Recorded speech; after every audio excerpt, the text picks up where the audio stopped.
Bonjour à tous les cinéphiles, ici Cinédan. Aujourd'hui, cet épisode se consacre à mon nouveau concept, celui des vlogs découvertes. Elle consiste à vous faire découvrir des films peu connus du large public, mais aussi vous donner le goût ou l'envie de les visionner par après. Que ce soit des longs métrages ayant passé sous votre radar, des films étrangers ou qu'ils soient oubliés au fil du temps. Bref, c'est pour vous faire sortir de votre zone de confort. Ces épisodes sont divisés en deux parties. La première partie consiste à raconter le synopsis, sans spoiler, je vous le précise, à donner mes premières impressions autour du film, une petite critique en soi, pour engendrer le goût de le visionner par vous-même. Puis la seconde partie se consacre à une petite analyse du long métrage, dont j'espère que vous aurez vu le film dès lors, mais aussi à donner quelques explications pour mieux l'apprécier et le comprendre. Elle sera donc accompagnée de plusieurs extraits, alors de bons gros spoilers peuvent survenir à tout moment pour appuyer mes arguments. Pas d'inquiétude, je vous signalerai toujours avant que la seconde partie commence pour vous laisser le masse de temps nécessaire pour quitter la vidéo et ainsi ne pas vous faire gâcher quelques surprises que peut contenir le film en soi. J'espère que c'est clair, alors entrons dans l'univers de Park Chan-wook avec Sympathy for Mr. Vengeance.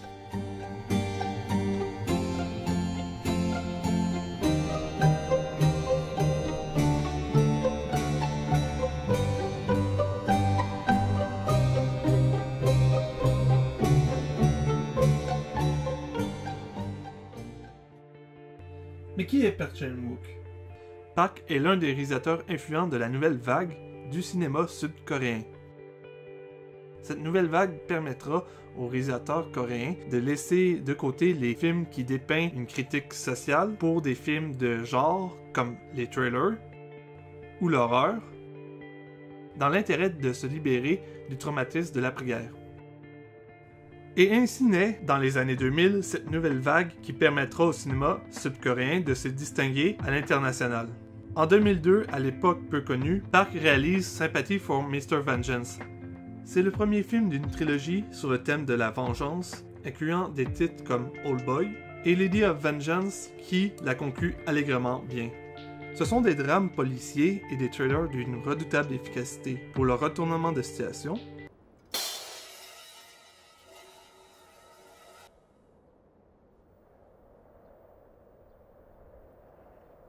Allez tous vous faire voir. En visionnant ces films, on ne sait jamais comment l'histoire va se terminer. Ils nous désarçonneront de plusieurs façons et d'une manière si inattendue que chacun de ces trois films sont des perles en soi. Et je suis très sérieux. Avant que j'aille trop vite en besogne, parlons du premier long métrage sur lequel on va se concentrer pour cet épisode. En voici le synopsis. Sympathy for Mr. Vengeance suit l'histoire de Ryu, un jeune ouvrier sourd et muet, qui est prêt à tout pour sauver sa grande sœur ayant de toute urgence besoin d'une greffe de rein. Notre héros au grand cœur, qui travaille durement dans une fonderie, est prêt à débourser toutes ses économies, totalisant la somme de 10 millions de won, et à faire son propre rein pour sauver sa sœur bien-aimée. Tu n'es pas du groupe A. Tu n'es pas du même groupe que ta sœur. La journée n'est pas si grise que ça, puisqu'il peut encore subvenir aux besoins de sa grande sœur grâce à son travail.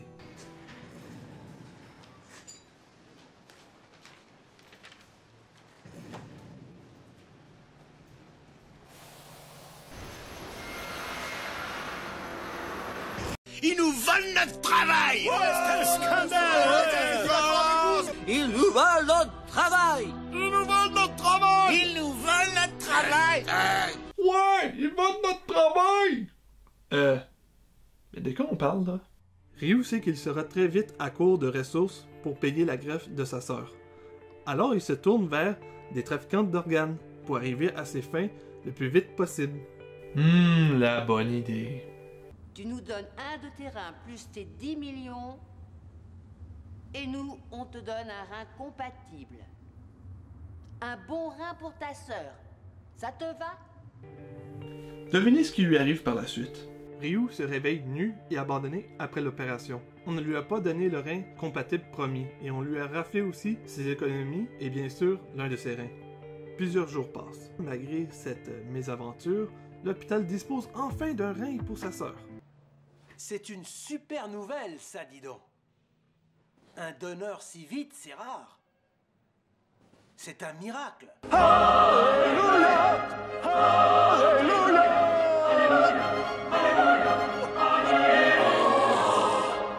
Tu as toujours les 10 millions dont tu m'as parlé sur ton compte?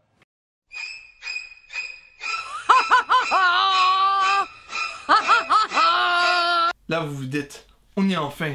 C'est l'heure d'accomplir notre vengeance.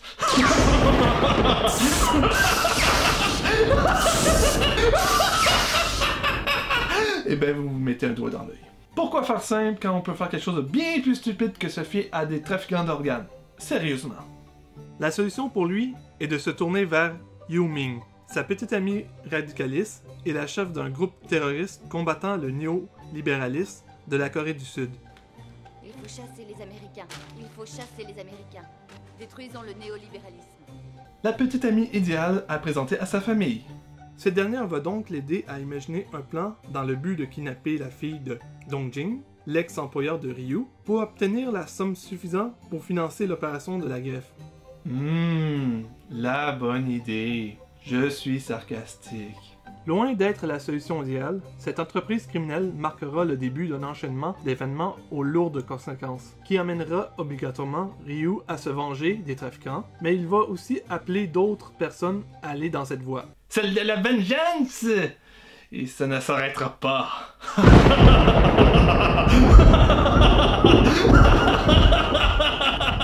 Ok, j'arrête pour aujourd'hui. Et le meilleur est à venir. Mais je m'arrête là, parce que sinon j'entre dans la zone spoiler, et je ne veux pas gâcher votre expérience si vous avez l'envie de visionner le film. Sympathy for Mr. Vengeance est un long métrage qui est un retournement de force du début jusqu'à la fin. On est systématiquement éloigné des films de vengeance hollywoodienne qu'on a d'habitude. Après le visionnement, vous ne saurez pas pour qui prendre parti, et c'est l'un des atouts de ce film.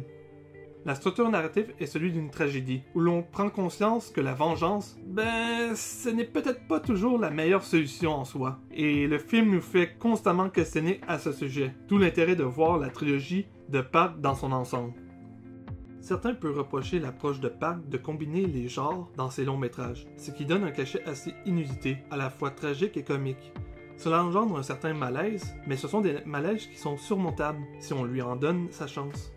Il ne faut pas oublier qu'on est complètement dépaysé par le contexte socio-culturel et politique de la Corée. Cela provoque un sentiment d'incompréhension qu'on peut surmonter. Si vous aimez les histoires de vengeance, ce drame policier est pour vous. Mais n'attendez pas de voir un film empli d'action à la Die Hard. Si les longs métrages étrangers ne sont pas votre tasse de thé, donnez-vous une chance de découvrir une nouvelle culture et une nouvelle expérience cinématographique qui vous sort de votre zone de confort. Je crois que j'en ai assez dit pour aujourd'hui, parce que là je m'approche de la ligne rouge que je veux absolument pas dépasser. C'est le moment que je vous laisse le temps de quitter la vidéo, sinon vous allez vous faire spoiler pour le reste de la seconde partie, qui est plus axée sur une analyse. Alors on commence dès maintenant.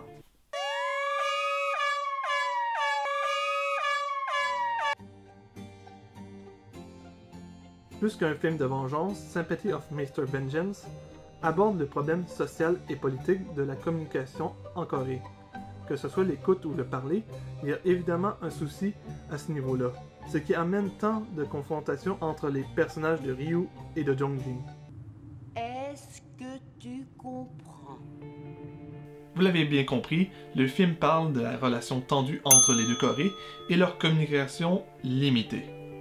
Park Chan-wook utilise la métaphore au sein de son récit pour faire passer son message. Par métaphore, nous avons un bel exemple.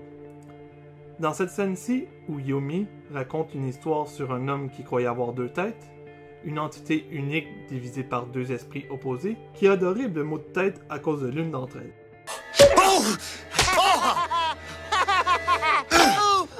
I'm blind! I'm blind! Intrigué, Ryu lui demande, à la fin de son histoire, laquelle des deux têtes l'homme a-t-il fait sauter. Little goody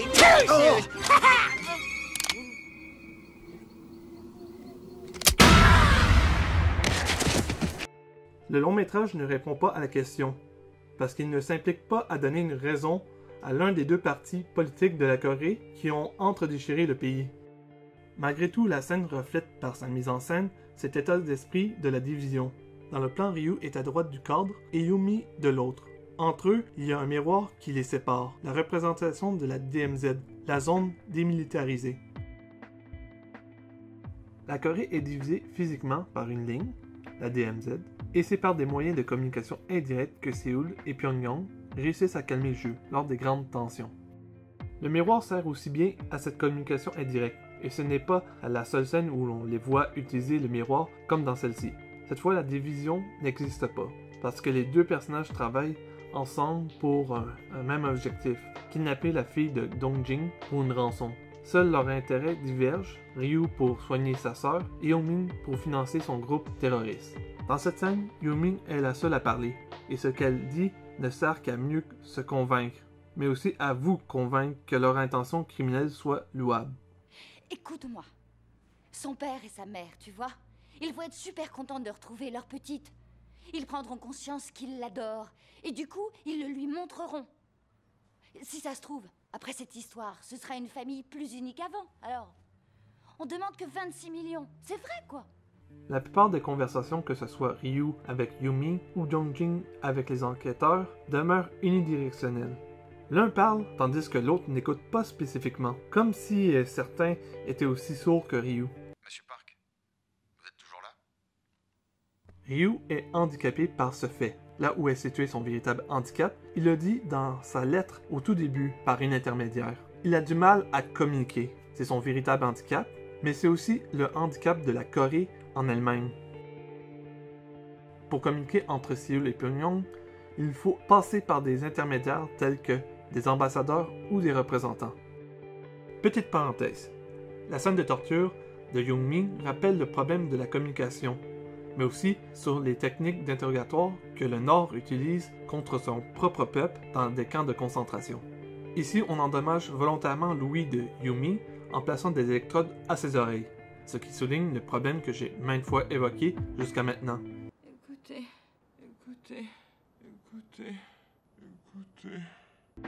Au final, c'est Dongjin, le tortionnaire, qui n'écoute rien, absolument rien, ni les avertissements de cette dernière, ni ceux de l'enquêteur peu de temps après. Ce type est fou. Il est atrocement cruel. Abandonnez votre idée. Il n'est pas humain, ce type-là. Je vous rendrai votre argent. Laissez tomber. Si Ryu a du mal à communiquer, inversement, Dongjin a du mal à écouter. La nouvelle vague du cinéma coréen essaie de quitter les films tendant à des critiques sociales. Sympathy for Mr. Vengeance conserve malgré tout quelques notions et quelques traits axés sur une critique sociale. Mais Park n'en fait pas toute une montagne. Il dissimule la critique sociale tout en subtilité. Il ne donne pas de solution au problème en prenant part à un parti politique en particulier. Il expose tout simplement le problème sur un fond d'une histoire de vengeance. Et c'est ce que nous allons aborder avec le thème de la vengeance. Dans son film, Park traite d'une multitude de vengeances et non d'une seule. Habituellement, les films traitant sur ce thème ne montrent qu'un revers de la médaille, celui du protagoniste venu pour venger un membre de sa famille ou son honneur. Le film de Park est différent dans son traitement. Premièrement, il y a deux protagonistes dont chacun a des motivations compréhensibles, voire louables diront certains. Que ce soit contre les trafiquants d'organes liés au malheur de Ryu ou contre celui-ci pour la mort de la fille de Dongjin, on espère dans sa finalité un pardon mutuel entre tous les protagonistes. Pourquoi je dois te tuer? Tu es d'accord? Malheureusement, la rancune est telle que le conflit ne peut se terminer par une destruction totale de tous les partis. Quand la vengeance est accomplie, cela n'entraîne aucune résolution parce qu'au bout du compte, ce sont des individus étrangers au conflit qui donnent le dernier coup de grâce, ne laissant aucun vainqueur, peu importe le camp. C'est en fin de compte Yoo-min qui aura le dernier mot à la fin. Du point de vue des spectateurs, on n'arrive pas à faire un choix entre Ryu ou Dongjin. Il est impossible de dire qui est le bon et qui est le méchant. Chacun se drape du même costume. Cela fait en sorte qu'on s'interroge sur le thème de la vengeance. Le vigilantisme qu'exercent les deux personnages leur apporte-t-il véritablement le salut? On finit par comprendre le point de vue de Park que la vengeance n'est pas un accomplissement en soi. Cela apporte davantage un tourbillon de chaos et de mort. Les personnages au fil du récit, face à cet état d'esprit vengeur, se transforment en des individus méconnaissables de ce qu'ils étaient au tout début.